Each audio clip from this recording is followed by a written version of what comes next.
mudou tanto nos filmes com o tempo? Essa é a pergunta que muitos fãs fazem, ainda mais com os novos lançamentos da loira que tem desagradado muita gente. Se a Barbie era tão perfeita antes, por que fazer uma mudança tão radical nela? Nesse vídeo eu vou te explicar o motivo. Então se tá curioso, é só continuar comigo, pois eu sou a Mia e esse é o meu desenho favorito.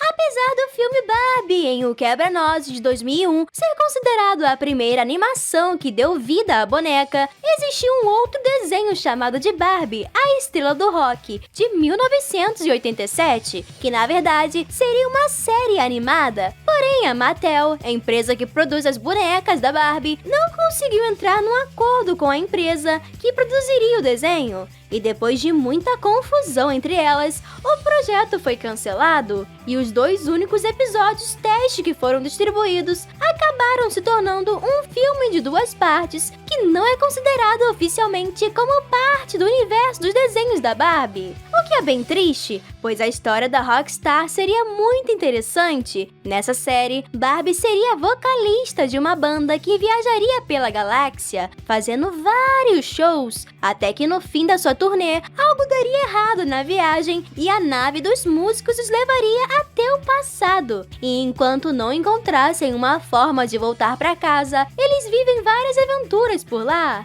Até que o primeiro filme oficial da Barbie foi lançado em 2001, que é Barbie e o Quebra-Nozes. Ele foi inspirado em um número de balé, assim como o Lago dos Cisnes, que estreou não muitos anos depois. Além de Barbie como Rapunzel, que trouxe uma história bem diferente do conto original. E o que todos esses filmes têm em comum são o perfil de princesa delicada, que é sempre vítima de alguma maldição ou de um vilão cruel. São princesas que dançam balé quase que naturalmente. São de uma época antiga com bastante magia e terminam sempre ao lado de um príncipe que se revela como o grande amor de suas vidas.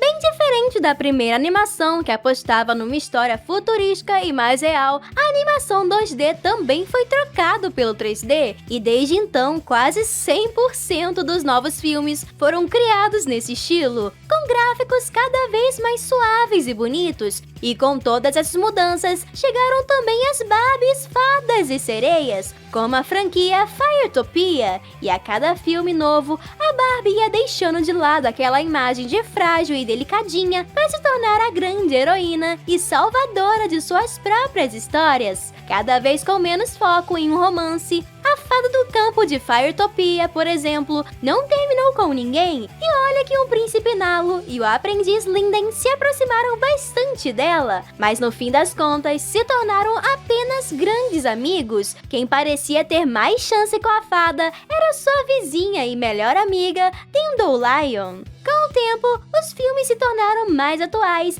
e misturaram a vida moderna com os mesmos conceitos mágicos daqueles que se passaram em outras épocas, ou até mesmo outros universos, como se de alguma forma a magia continuasse existindo no mundo moderno, porém com uma certa limitação. E bons exemplos disso são os filmes Barbie, Moda e Magia, O Segredo das Fadas, O Portal Secreto e Vida de Sereia. Muitas dessas criaturas mágicas continuam convivendo e ajudando os humanos, mas de forma sutil, sem chamar tanta atenção para si mesmas. Talvez ninguém se importe muito, porque todo mundo, ou pelo menos a maioria das pessoas, já sabe que magia é real, ou simplesmente não dão tanta importância, porque nesse universo ela nunca desapareceu por completo, só é um pouco mais rara do que costumava ser. Por outro lado, a monarquia continuou bem comum, já que nem se fala em presidentes nos filmes mais atuais. Ainda existem uma quantidade enorme de reinos governados por reis, rainhas e muitas princesas, como é o caso da Princesa e a Popstar, uma história que se passa numa época bem moderna, porém acontece num reino meio mágico chamado Meribella, no qual toda a vegetação do lugar é protegida pela magia de uma gardênia que dá frutos de cristal.